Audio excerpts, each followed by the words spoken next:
साधु साधु साधु। नमो तस्से भगवतो अरहतो सम्मा सम्बुद्धस्से। साधु साधु साधु। नमो बुद्धाय। वैशाख पूर्णिमा के शुभ अवसर पर आज आप लोगों को बहुत कुछ सीख सकता है, क्योंकि आज हम लोग चर्चा करने जा रहे हैं कि वैशाख पूर्णिमा का आखिर महत्व क्या है। वैशाख पूर्णिमा के दिन हम लोग क्या क्या करना चाहिए, कैसे रहना चाहिए, और भी बहुत कुछ बातें करने जा रहे हैं। तो आज मेरे साथ हैं हमारे यश भंते जी और हमारे निरोध भंते जी हैं। तो हम यश भंते से जानना चाहते हैं कि आखिर यश भंते जी, ये वैशाख पूर्णिमा का महत्व आजकल जो दुनिया में बहुत धूमधाम से मनाया जाता है वैशाख पूर्णिमा, तो आखिर ये वैशाख पूर्णिमा इतना धूमधाम से मनाने का कारण क्या है? इस दिन क्या हुआ था? इसका महत्व क्या है? भंते जी कृपया बताइए। नमो बुद्धाय। बहुत सुंदर प्रश्न पूछे आप सुयशवंती, बहुत सुंदर है, क्योंकि वैशाख पूर्णिमा का महत्व के बारे में। तो वैशाख पूर्णिमा बौद्ध लोगों के लिए बहुत बड़ा, बहुत सुंदर और बहुत महत्वपूर्ण विशेष दिन है। जान जैसा है बौद्ध लोग का, ये साल में 365 दिन में एक दिन आता है ऐसा, इसीलिए इसे धूमधाम से सुंदर से मनाना चाहिए। इसका विशेषत्व क्या है? इसका विशेषत्व यही है क्योंकि वैशाख पूर्णिमा के दिन शांति नायक महाकारुणिक देव मनुष्यों का दुख दूर करने वाले महामानव भगवान बुद्ध आज के दिन ही इस धरती पे जन्म लिए, तथा आज के दिन ही दूसरा महत्वपूर्ण घटना, आज के दिन भी हमारे महाकारुणिक भगवान बुद्ध जो दिल में जो प्रार्थना था, जो 4 असंख्यीय 1,00,000 कल्प, 10 पारमी, 10 उपपारमी और 10 परमत पारमी पूरा कर, जो भगवान बुद्ध आसमान से ज़्यादा, आसमान में जो आकाश में ताराओं से ज़्यादा आँख दान देकर, धरती में मिट्टी से ज़्यादा मांस दान देकर और समुद्र में पानी से ज़्यादा खून दान देकर और शील दान, शील, निष्कर्म आदि 10 पारमी पूरा कर, आज के दिन जो दिल में जो प्रार्थना था, सुंदर प्रार्थना, वो पूरा हुआ। बोध गया वज्रासन के नीचे, बोध ऋषि के नीचे सम्मा संबुद्ध बन गए। तथा आज के दिन तीसरा महत्वपूर्ण घटना क्या है? वो भगवान बुद्ध आज के दिन देव मनुष्यों का दुख दूर कर, निर्वाण का रास्ता दिखाकर, मुक्ति का रास्ता दिखाकर, आज के दिन हम सभी लोगों के लिए सदा के लिए छोड़कर, मतलब परिनिर्वाण हो गए। आज के दिन परिनिर्वाण हो गए हमारे महाकारुणिक भगवान बुद्ध। पूरे 45 वर्ष धर्म का ज्ञान बताकर, मुक्ति का मार्ग दिखाकर, बुद्ध कृत्य संपूर्ण कर आज के दिन ही परिनिर्वाण हो गए। इसलिए आज का दिन बहुत सुंदर और महत्वपूर्ण और बहुत बड़ा दिन है। जी यशवंती, आप बहुत ही सुंदर से बताएं कि वैशाख पूर्णिमा का महत्व क्या है, यानी कि वैशाख पूर्णिमा दिन क्या क्या हुआ था। बहुत सुंदर से आप विस्तार बताएं। तो अभी मैं निरोध भंती से जानना चाहता हूं कि आखिर निरोध भंती, ये वैशाख पूर्णिमा के दिन हम लोग को कैसे मनाना चाहिए? वैशाख पूर्णिमा के दिन कैसे बिताना चाहिए हम लोगों को? कृपया करके बताइए भंती। नमो बुद्धाय। आपने बहुत सुंदर प्रश्न पूछा है भंते जी। सामान्य वैशाख पूर्णिमा का दिन बहुत सारे लोगों के लिए, सभी लोगों के लिए विशेष दिन है। तो इस दिन कैसे तैयारी करना चाहिए और कैसे जीवन बिताना चाहिए पूछे हैं। तो देखिए, सबसे पहले हम बता देंगे तैयारी कैसे करना चाहिए, क्योंकि अभी हम लोग देखेंगे तो सामान्य इंडिया में, अलग अलग जगह में, अलग अलग देशों में लोग अलग अलग त्योहारों के लिए बहुत धूमधाम से वे लोग तैयारी करते हैं। घर साफ करते हैं, इसके बाद घर को पेंटिंग करते हैं, लाइट से सजाते हैं, इसके बाद नया नया वस्त्र खरीदते हैं उसी प्रोग्राम के लिए। तो वैशाख के लिए भी वैसा करना चाहिए। सबसे पहले घर को साफ करना चाहिए, घर साफ करके इसके बाद लाइट से हो सके तो सजाना चाहिए। श्रीलंका में क्या होता है, वैशाख लैंटर्न करके एक अलग चीज़ है, मतलब वैसाखी लैंटर्न करके, वैसा श्रीलंका में धूमधाम से सुंदर से लैंटर्न बनाया जाता है। तो अगर वो भी कर सकते हैं तो करना चाहिए। तो ये सामान्य तैयारी होना चाहिए। और वैशाख के दिन कैसे करना चाहिए? सर्वप्रथम वैशाख के दिन सुबह सुबह उठ करके उपोषद ग्रहण करना चाहिए। उपोषद ग्रहण करने के बाद सुबह सुबह भगवान बुद्ध जी को हो सके तो खीर पूजा करना चाहिए। खीर पूजा करने के बाद सुबह में अगर विहार है तो आप लोगों के जगह में अगल बगल में विहार में जाना चाहिए। विहार में जा कर के संघ का दर्शन करना चाहिए, बोधि वृक्ष को वंदना करना चाहिए। तो ये सब सुबह का काम है। ये सुबह करके इसके बाद अभी उपोषद ग्रहण कर लिए, हो सके तो खीर भी पूजा कर लिए। इसके बाद विशेष रूप से करने के लिए चीज़ है क्या? उसी दिन सबसे मुख्य चीज़ है ज्ञान सुनना चाहिए। ज्ञान सुन करके मन को पवित्र करने के लिए मेहनत करना चाहिए, ध्यान साधना करना चाहिए। इसके बाद भिक्षु संघ है तो भोजन दान देना चाहिए। तो ये सब सामान्य चीज़ ये सब कर सकते हैं। और एक क्या है, अगर अगल बगल में विहार नहीं है तो, भिक्षु लोग नहीं हैं तो क्या करेंगे? श्रीलंका में बहुत होता है क्या, बगल में विहार नहीं है तो ये कुछ भी नहीं है तो लोग अलग अलग चीज़ दान देते हैं लोगों के लिए।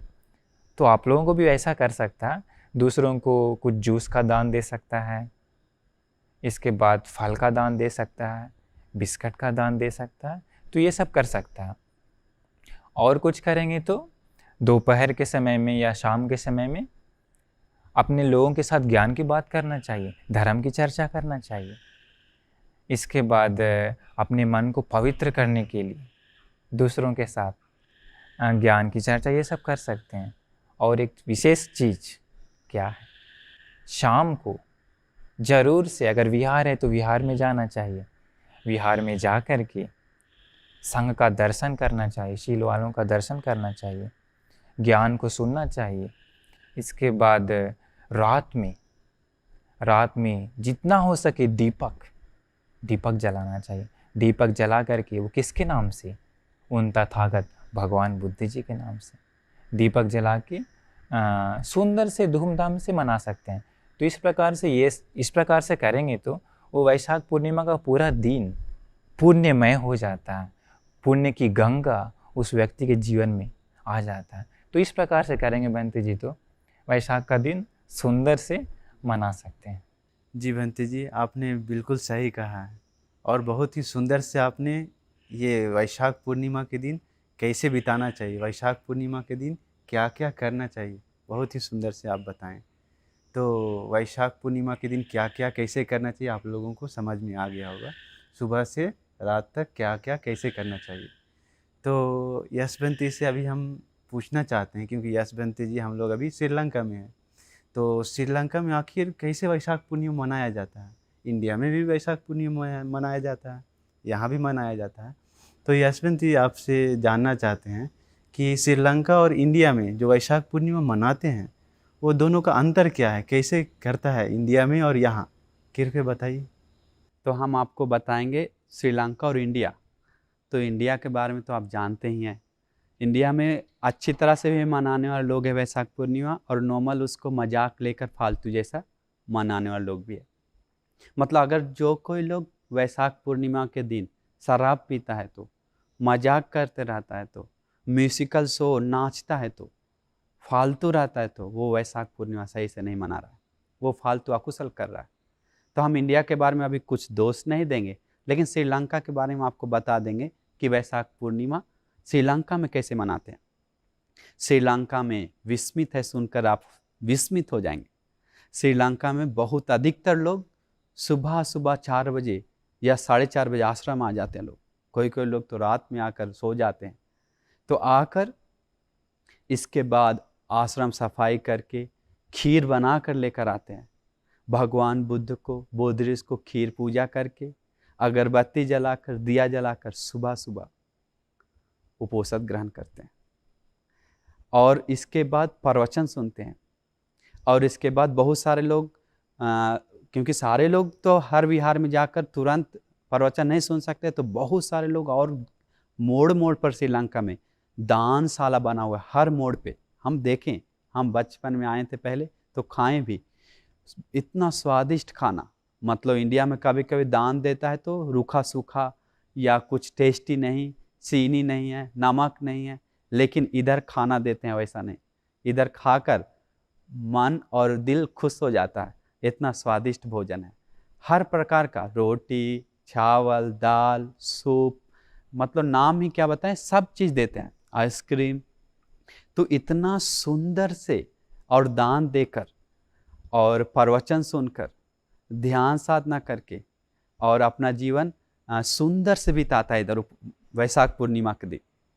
और शाम में घर जाकर लोग एक साथ बैठकर बात करके, धर्म चर्चा करने वाले लोग हैं, ध्यान करने वाले लोग हैं, तो इधर के बारे में तो अलग ही माहौल है। तो इसलिए आप लोग भी वैशाख पूर्णिमा, क्योंकि ये सब हम जो कर रहे हैं, हम लोग जो कर रहे हैं, लोग कर रहे हैं वैशाख पूर्णिमा के लिए, वो क्यों कर रहे हैं? दान दे रहे हैं, उजला कपड़ा पहन कर लोग, सारे लोग आश्रम में आते हैं, सुंदर से स्नान करके आते हैं, ये सब कर रहे हैं भंते जी, सब कर रहे हैं भगवान को उपहार के लिए, भगवान का सत्कार सम्मान के लिए, भगवान बुद्ध को इज्जत देने के लिए। तो ये दान, सजावट, ये सब भगवान बुद्ध के उपहार के लिए है, एक सम्मान के लिए है। घर सफाई कर रहे हैं तो ये भी भगवान बुद्ध का सम्मान कर रहे हैं, इज्जत कर रहे हैं, उनको गुणों को याद करके उस दिन भगवान बुद्ध को ये साफ सफाई को, जो साफ सफाई कर रहे हैं, ये उनका उपहार के लिए कर रहे हैं, सजावट कर रहे हैं, दिया जला रहे हैं, दान दे रहे हैं। इसीलिए आप सभी लोग आज जो वैशाख पूर्णिमा उस जिस दिन आएगा, उस दिन आप धूमधाम से पुण्य करके, कुशल करके और मैत्री मन से आप लोग रहिए, यही से हम आपको बताते हैं। ठीक है? हाँ यशवंत जी, आपने बिल्कुल सही कहा। बहुत ही सुंदर से आप बताए हैं कि वैशाख पूर्णिमा मतलब श्रीलंका में और इंडिया में वैशाख पूर्णिमा कैसे मनाते हैं हम लोग। क्योंकि श्रीलंका में हम लोग अभी यहाँ हैं तो हम लोग आँख से देखे हैं कि यहाँ कैसे मनाते हैं। यशवंत जी भी देखे हैं जगह जगह जाकर, तो जो बताएं बिल्कुल सही है, यहाँ वैसा ही होता है। तो आप लोगों को सीख सकता है कि क्योंकि यहाँ बौद्ध देश है, बौद्ध लोग बहुत है यहाँ, तो यहाँ सही सिस्टम से किया जाता है श्रीलंका में। तो बहुत ही सुंदर से यशवंत जी हम लोग को बताए हैं। तो आखिर जानेंगे हम अभी निरोध भंती से कि निरोध भंती जी कि आमिष पूजा हम लोग सुने हैं, इंडिया में भी लोग बात करते हैं, हम लोग भी प्रवचन देते हैं तो बोलते हैं आमिष पूजा, प्रतिपत्ति पूजा। तो आखिर निरोध भंती जी आमिष पूजा क्या है और प्रतिपत्ति पूजा क्या है, कैसे जानेंगे हम लोग उसके बारे में? हाँ भंते जी, जो आपने पूछा है आमिष पूजा और प्रतिपत्ति पूजा के बारे में, तो हम बता देंगे कि आमिष पूजा क्या है और प्रतिपत्ति पूजा क्या है। भगवान बुद्ध जी भी इसके बारे में सुंदर से बताए हैं।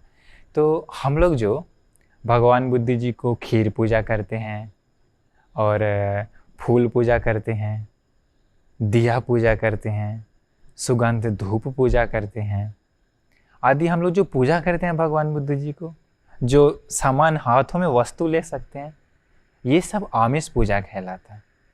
समझ गए ना? तो प्रतिपत्ति पूजा क्या है? प्रतिपत्ति पूजा बहुत ही मुख्य है। भगवान बुद्ध जी मुख्य स्थान दिए हैं प्रतिपत्ति पूजा को। प्रतिपत्ति पूजा में क्या होता है? हम लोग जो अपने मन को पवित्र करने के लिए, मन की गंदगी को दूर करने के लिए, हम लोग शरीर, मन, वाणी से जो कुछ भी करते हैं वो प्रतिपत्ति पूजा कहलाता है। जैसे में हम लोग ले लेंगे, हम लोग ज्ञान सुनते हैं, तो ज्ञान सुनते हैं तो वो क्या है? प्रतिपत्ति है। हम लोग मन को पवित्र करने के लिए ध्यान करते हैं, वो क्या है? प्रतिपत्ति पूजा है। हम लोग किसी दूसरे को ज्ञान बताते हैं, वो भी प्रतिपत्ति पूजा है। हम लोग ज्ञान की साकच्छा करते हैं, ज्ञान की चर्चा करते हैं, वो भी क्या आता है? प्रतिपत्ति पूजा में। इसके बाद हम लोग क्रोध को दूर करने के लिए ध्यान करते हैं, तो दूसरों के प्रति दया करते हैं, तो करुणा जगाते हैं, तो ये सब किस में आता है? प्रतिपत्ति पूजा में आता है।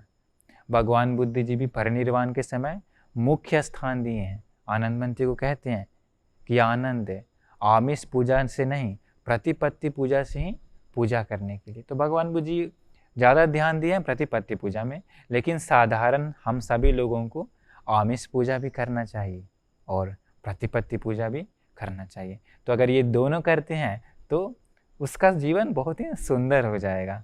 तो भंते जी हम तो बता दें, मतलब प्रतिपत्ति पूजा और आमिष पूजा में प्रतिपत्ति पूजा श्रेष्ठ होता है। बिल्कुल भंते जी जी। भंते जी। तो जो आमिष पूजा है और प्रतिपत्ति पूजा है, जी तो भंते आमिष पूजा करना चाहिए, ऐसा नहीं कि उससे भी हाँ। पुण्य बहुत जमा होता है। जी भंते परंतु भगवान बुद्ध जी आमिष पूजा करने के लिए भी बताएं और प्रतिपत्ति पूजा को ही मुख्य स्थान दिए भगवान जी बुद्ध भंते जी। जी। तो भंते जी आप बिल्कुल सही बताएं और सुंदर से विस्तार बताएं कि प्रतिपत्ति पूजा और आमिष पूजा क्या है। तो बहुत सुंदर से बताएं। यशवंती का इसके बारे में क्या ख्याल है? ने उसके बारे में और भी बात जानने के लिए है, क्योंकि लोग बनते जी प्रतिपत्ति पूजा ही लोग करना चाहे काफ़ी है, आमिष पूजा ज़रूरत नहीं है। इंडिया में बहुत बातचीत चल रहा है, बहुत ज़्यादा, इतना ज़्यादा कि लोग बवाल मचा रखा है और हल्ला कर रहा है, मत करो मत करो, पूजा नहीं करना पूजा चाहिए नहीं बोलता है। करना चाहिए। पूजा फूल पूजा लेकिन करने से कोई फायदा सही नहीं है सही वो। इसलिए बनती लोग पता नहीं कि भगवान बुद्ध को अतीत में मतलब अरहंत थेर थेरी गाथा अरहंत लोगों के बारे में पढ़ते हैं तो अट्ठकथा पढ़ते हैं तो अधिकतर लोग मतलब 99% लोग भगवान बुद्ध को सेवा सत्कार पूजा करके या श्री सद्धर्म को 99% लोग भगवान बुद्ध को पूजा वंदना सत्कार करके या स्तूप को पूजा वंदना सत्कार करके या बोधिरिस को पूजा वंदना सत्कार करके या धर्म प्रवचन सुनकर या में ये सब जो है पूजा सत्कार विफल नहीं है। ये सब से क्या होता है? पुण्य मिलता है। बंते जी ये आमिष पूजा भगवान बुद्ध कहीं माना नहीं की। जी भंते जी। लोग सोचता है मना किया। आमिष पूजा से क्या होता है? पुण्य मिलता है। आमिष पूजा से क्या होता है? कुशल बढ़ाने के लिए और निर्वाण के लिए पुण्य को पकाता है। मतलब सूत्र पिटक या सूत्र किसी पिटक भी कहीं ग्रंथ पर में भी नहीं बताया गया कि जी आमिष भंते। पूजा मत करो, पूरा ये दान मत दो। पूरा त्रिपिटक में कहीं नहीं बताया नहीं गया। बनते जी, पूरा भंते। त्रिपिटक में कहीं नहीं बताया जी गया है भंते। कि भगवान बुद्ध नहीं बताएं कि तुम दान मत दो, बुद्ध पूजा मत करो, फूल पूजा मत करो। सिर्फ बताएं कि आमिष पूजा से ज़्यादा श्रेष्ठ है प्रतिपत्ति पूजा। तो ऐसा नहीं कि आमिष पूजा करना मना की, मतलब दोनों ही करना चाहिए हम लोग दोनों, को। और विशेषकर वैशाख पूर्णिमा के दिन ये दोनों एक साथ ले जाना चाहिए। सजावट करना चाहिए, खुशी से मिलजुल कर रहना चाहिए, उजला कपड़ा पहनना चाहिए, दिया जलाना चाहिए, विहार में जाना चाहिए, बोधिरिस को वंदना करना चाहिए, दान देना चाहिए, ध्यान करना चाहिए। ये दोनों बराबर लेकर जाना चाहिए एक लेवल के। तो वो है सही मायने में दोनों कर। जी यशवंती आपने भी बिल्कुल सही कहा है कि कहीं भी धर्म में ऐसा नहीं बताया गया है कि आमिष पूजा मत करो, प्रतिपत्ति पूजा करो करके। तो आपने बहुत सुंदर से विस्तार बताए हैं। तो बहुत सुंदर से आप लोग समझ गए हों कि आखिर आमिष पूजा और प्रतिपत्ति पूजा क्या है। दोनों करना चाहिए हम लोगों को।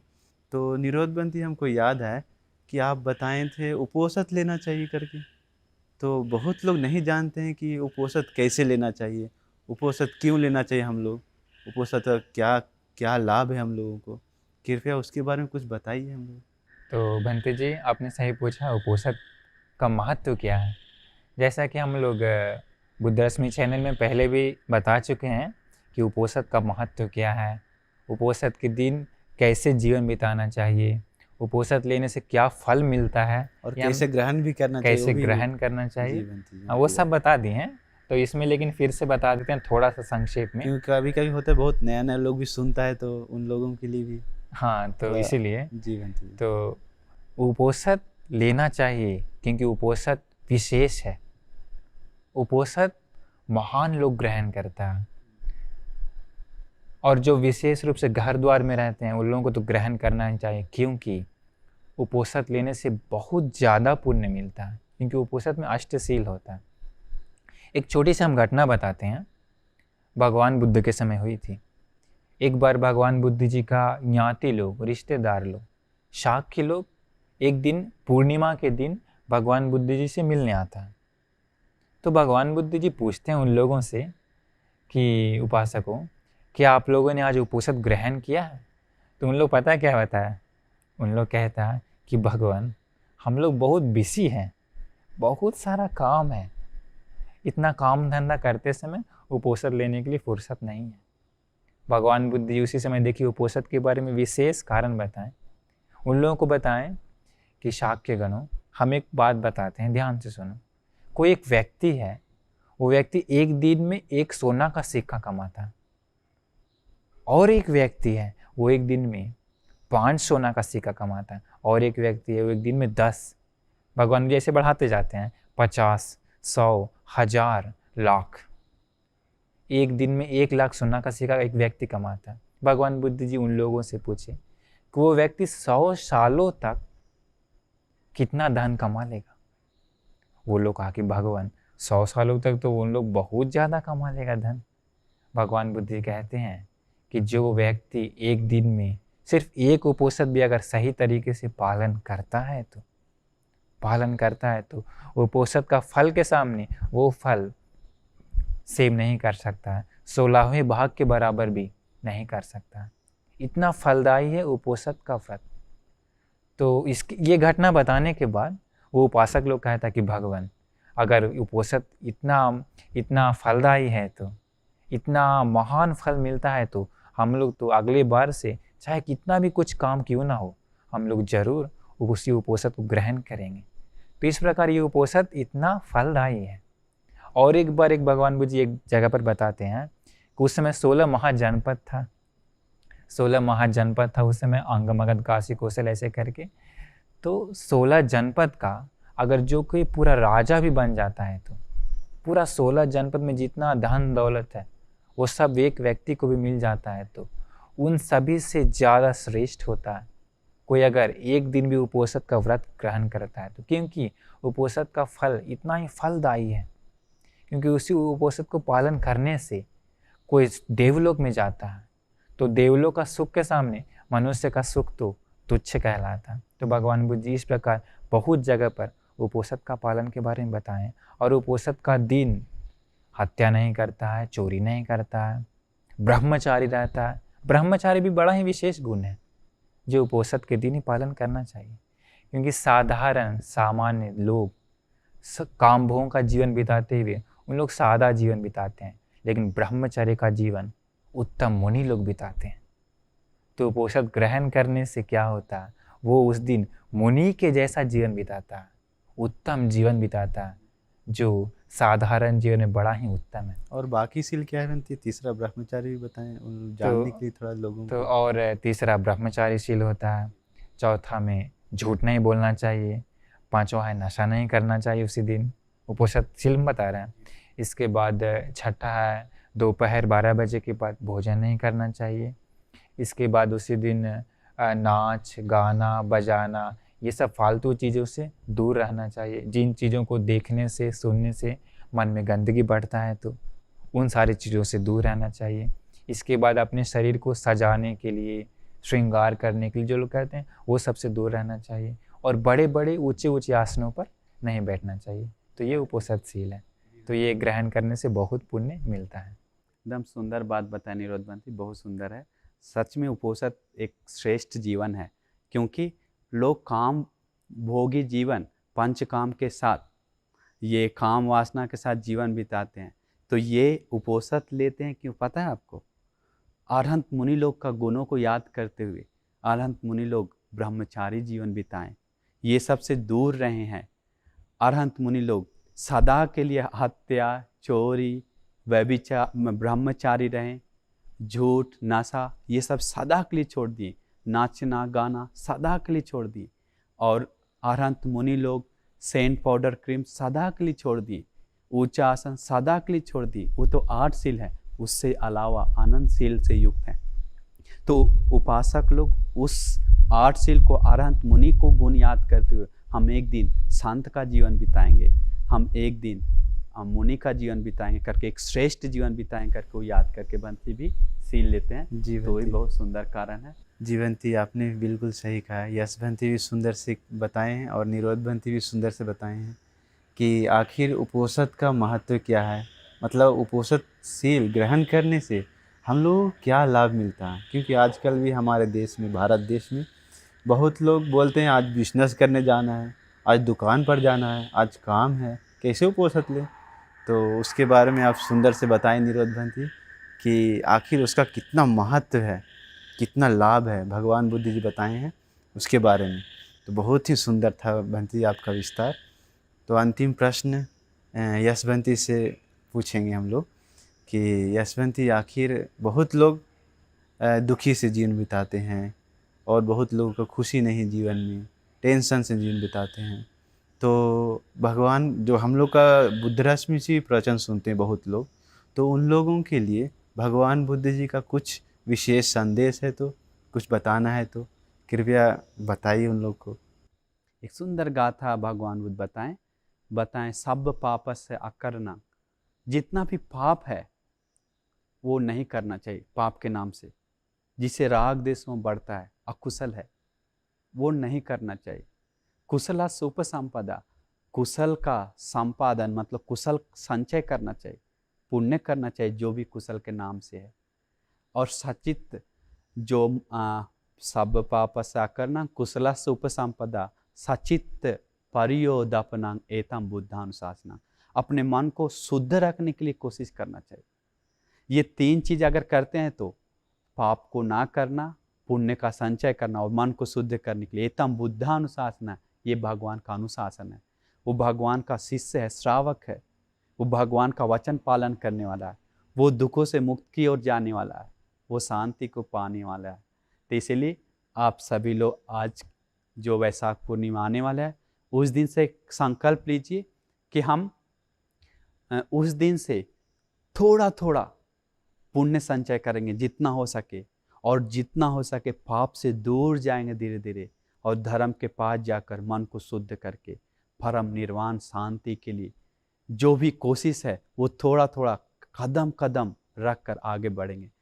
हम आप सभी लोग को हम आशीर्वाद करते हैं, पुण्यानुमोदना करते हैं कि वैशाख पूर्णिमा जो आ रहा है दिन वो सुंदर से मनाने के लिए आपको भाग्य मिले। भगवान बुद्ध के आशीर्वाद से, श्री सद्धर्म के आशीर्वाद से, आर्य महासंघ के आशीर्वाद से, हमारे गुरु भंती के आशीर्वाद से, तथा हम लोग जो पुण्य करते हैं सारे पुण्य के बल के अनुभव बल से आप सभी लोग सुखी हो, मंगल हो, कल्याण हो। आप सभी लोगों को धर्म की रास्ता पे जाने के लिए, पुण्य करने के लिए और वैशाख पूर्णिमा सुंदर से मनाने के लिए आप सभी लोग को उत्तम भाग्य मिल जाए। तो आखिर अभी आप लोगों को समझ में आ गया होगा कि वैशाख पूर्णिमा के दिन कैसे जीवन बिताना चाहिए, क्या वैशाख पूर्णिमा का महत्व है, क्या कैसे पूरा इतना सुंदर से ये चर्चा हुआ है। आप लोगों को वैशाख पूर्णिमा बहुत ही सुंदर से मना सकते हैं, पुण्य करते हुए, ध्यान साधना करते हुए, यानी कि आमिष पूजा, प्रतिपत्ति पूजा दोनों से ही भगवान को पूजा कीजिए, भगवान बुद्ध को। तो अभी यश भंते जी और निरोध भंते जी को मैं पुण्यानुमोदना करता हूँ कि निरोध भंती और यश भंती दोनों को ही उत्तम चार आर्य सत्य को साक्षात करने का भाग्य मिल जाए। साधु साधु साधु। नमो नमो बुद्धाय। बुद्धाय।